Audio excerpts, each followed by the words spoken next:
There's a reason evolution is treated like a sacred dogma in modern science. It's not because it's been proven. It's not because it explains life clearly. And it's certainly not because it answers the biggest questions. It's because it gives an excuse to reject the idea of a creator, an excuse to silence the voice of conscience, an excuse to say, we are here by chance, so we owe nothing to anyone. But the truth is this: evolution is not a scientific conclusion. It's a belief system, carefully constructed, widely promoted, and emotionally protected. And when you dig deep enough, you realize something shocking. The people promoting it know the foundation is weak. They know the gaps. They know the contradictions, and many of them, behind closed doors, admit it. So why do they continue? Because it's not about science anymore. It's about power. It's about shaping how people see themselves and the world. It's about cutting the link between man and his creator. Let's start with the basics. The theory claims that life began by chance, from non-living chemicals. No intelligence, no plan, no guidance. But despite all the experiments, not a single scientist has ever observed life emerging from non-life. Not once. Still, they believe it happened. They even give it a name, abiogenesis, and they teach it as if it's fact. But a name doesn't make something real. You can call a wish theory, but that doesn't make it science. From there, the theory says that random mutations, filtered by natural selection, gradually produced all the diversity of life. But there's a problem, a big one. Mutations are random, and randomness doesn't build complex systems, it destroys them. The overwhelming majority of mutations are harmful or neutral. Very rarely are they beneficial, and even then, they don't add new functional information. And yet, DNA is a vast, information-rich code, more precise than anything man has ever written. 3 billion letters long in a human being, perfectly ordered, beautifully organized. This is not the product of accident. It's the product of knowledge, of will, of purpose. Ask yourself, have you ever seen meaningful information appear on its own, without a mind behind it? If you saw a book in the forest, would you say it came from wind and rain? Of course not. But when it comes to the book of life, they insist.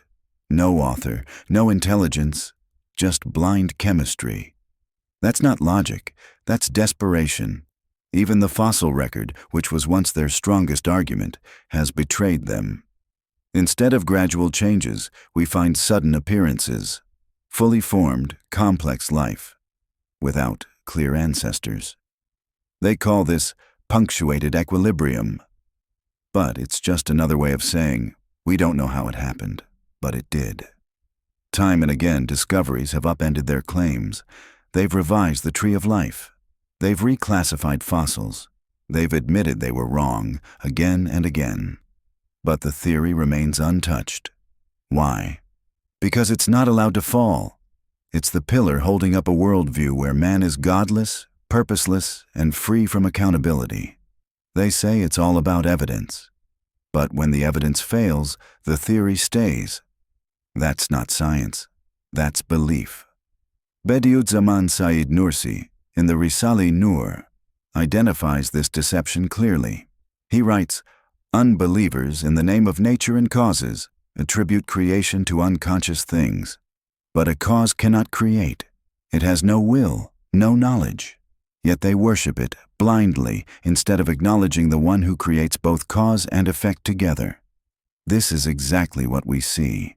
They replace God with nature. They replace intention with accident. They replace wisdom with randomness. And they expect us to accept it without question. But those who reflect, those who look with honest eyes, see through the illusion. The Quran gives us a powerful reminder. Do they not look at the camel, how it was created? Surah Al-Ghashiyah, 88:17. This is not just about camels. It's a call to reason, to look at the signs, to reflect on the design, to realize that nothing creates itself.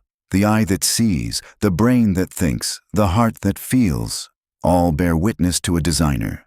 So why do they resist? Because the moment they admit there is a creator, they know what follows: purpose, responsibility, judgment.